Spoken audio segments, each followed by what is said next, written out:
Okay, so Nick Saban's gone on the record here about conference expansion. He was talking with his former quarterback, Greg McElroy, on a podcast that Greg has got. Um, I'm not quite sure how that ties into ESPN or not, but here's what Nick said during the podcast. He says, I think we're going to deal with it in a greater capacity than ever before because I think mega conferences are probably here to stay. Market share, there's a lot of that involved in why we're doing what we're doing. No question. He goes on to say, my biggest concern is competitive balance. The NFL, which I was involved with for 8 years, every rule that they have is to create competitive balance. If they could have every team go 8-8, so that at the end of every season, every team was playing for their last game to get in the playoffs, they would be ecstatic. How much fan interest does that create? How much TV ratings and all of that goes into these things does that create? We don't have any guardrails for what we're doing right now, he said. We have talking about transfer portal. He goes on to talk about the competitive balance and so forth. It was the last statement, though, that Nick is talking about. That's exactly what's happening right now.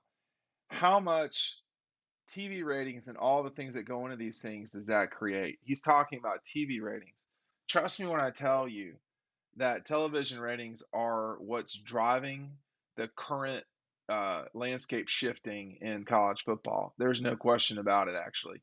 And, for Nick with Alabama, Alabama is the most watched program in college football over the last 10 years, and it's not close. Now, a lot of that's because of their success in postseason play, but it's also just because of their branding inside of the SEC, whether they're playing on ESPN or CBS. And Georgia's had the same, not the same scale, but the same basic premise. They have had a huge audience follow them all the time. Side note, the most watched Clemson game last year was their game with Georgia, which is almost 9 million uh, ga- folks watching it. They had no other game over 3 million viewers. Okay. Georgia had six over 5 million. So the brands are selling things right now. It is what Nick is talking about.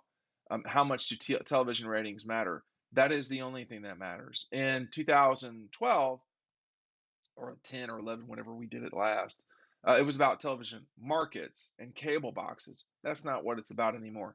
Make sure you're picking up DAWGSTRUCTION. It is our 80-page commemorative edition. Nick Saban is written about in here. He is not in here, but there are some things you simply cannot get anywhere else that are in this book. If you want me to sign it for you, you need to let me know immediately when you order so that I do not mess this up. I'm running out of these books. I'm going to have to order them soon. Do not be the person that orders it and doesn't get it as fast as you want. And when you order the book, no questions asked, you get the magazine, period.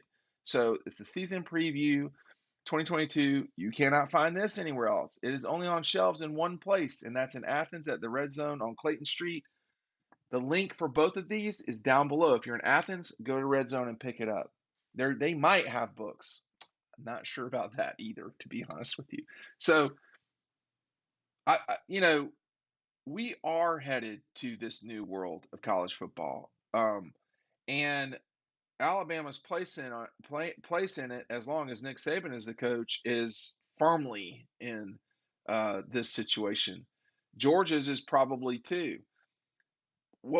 And I think Ohio State's is. What we don't know is about everybody else, what the future will hold for Texas, for Oklahoma, for Clemson, for Florida State, for Tennessee.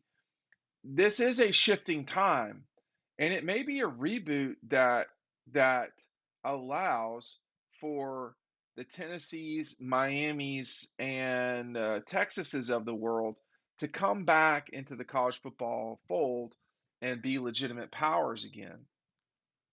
As long as Nick is around, it's going to be hard for Tennessee to be a power. As long as Kirby is around, it's going to be challenging for Tennessee to be a power, but not impossible. So, um, what we're seeing, um, is that the money is based on viewerships. Therefore, the movement will be based on viewership. It does not seem that we're going to see a lot of movement unless there's panic in the near future. He says again, I think we're going to deal with it in greater capacity than ever before because I think mega conferences are probably here to stay. I, I don't. He's he's not saying it the way he wants to. Obviously, they're here to stay. I mean, the SEC is a 16-team league. They're not going to break up. Why would they break up? You know, they're all hemorrhaging money. I mean, the thing I wonder is if the SEC did their deal too quick and for too long, and sort of did an ACC light, just with a lot more money. The Big Ten is going to get two more contracts before the SEC negotiates again. This is a lot in the weeds, but that's going to matter because before you know it, the Big Ten is going to have each school getting 100 million in media rights alone, not in distribution. Those are not the same thing. So that's going to be a challenging thing for Alabama and Georgia when they're trying to keep up with Ohio State. If Ohio State is pulling in from the Big Ten's media deal, if they're pulling in $10 million a year more than the SEC, that's one thing. If they're pulling in 20 million or 25, that's another. There's a lot you can do. What happens if players are starting to get paid legitimately from the institutions? What happens if there's a lawsuit and the players unionize? Then how are you going to handle that when your deal with your media partner is not as good as the other guy's deal with the media partner? That's what everyone should be watching out for. And I think that's why Georgia intelligently is on the path of raising $300 million over 5 years or seven. I can't remember off the top of my head. Everybody's going to start doing that. Everybody's going to start creating endowments, which in many ways the schools already have endowments. If a player's position is named for a scholarship, that's an endowment. But what I'm talking about is a general endowment for athletics, not just for the institution. The University of Georgia's endowment is about $1.2 billion. That's not that much. Athletics, I do not think has an endowment. If you want to say it's an endowment, they have about $45 million of restricted money. That's not that much money either, to be honest with you. I know y'all think I'm crazy when I say that stuff, but it's true. $45 million when you have a budget that's $180 million, that's not that much money, okay? To cover if there's a problem. And we just had a problem with COVID, right? These things can happen. So what we know, I don't need Nick Saban to say it, that the super conferences are here to stay. There's no question about that. The question is, how big are the super conferences going to get? My back channel reporting is that right now it doesn't look like there's an immediate push to get anybody else to join the SEC. It depends on who you talk to. Some people just don't want that, period. Um, the thing to watch here is the Notre Dame contract with NBC. If Notre Dame and the second part is, will there be a college football playoff expansion? If there's an expansion in the college football playoff, we will probably see three conferences total, but it might take a long time to get there. But we're not going to see a reduction in the Big Ten and the SEC. If we have a playoff, we are probably not going to see an expansion of the Big Ten and the SEC. I just don't. There's a lot of reasons why, but it's mainly that if you're adding Clemson, Miami, or whoever, they're not worth the money. I mean, nobody is worth the money, to be honest. Notre Dame is not worth the money. So uh, that's why I think, yeah, the mega conferences are here to stay. I am a little skeptical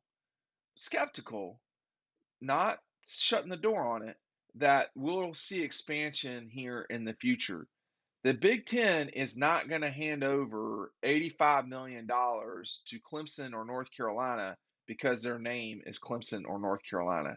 They're going. I mean, they're doing that with UCLA because they're getting USC. The partnership of Notre Dame and someone from the ACC wouldn't be worth that kind of money.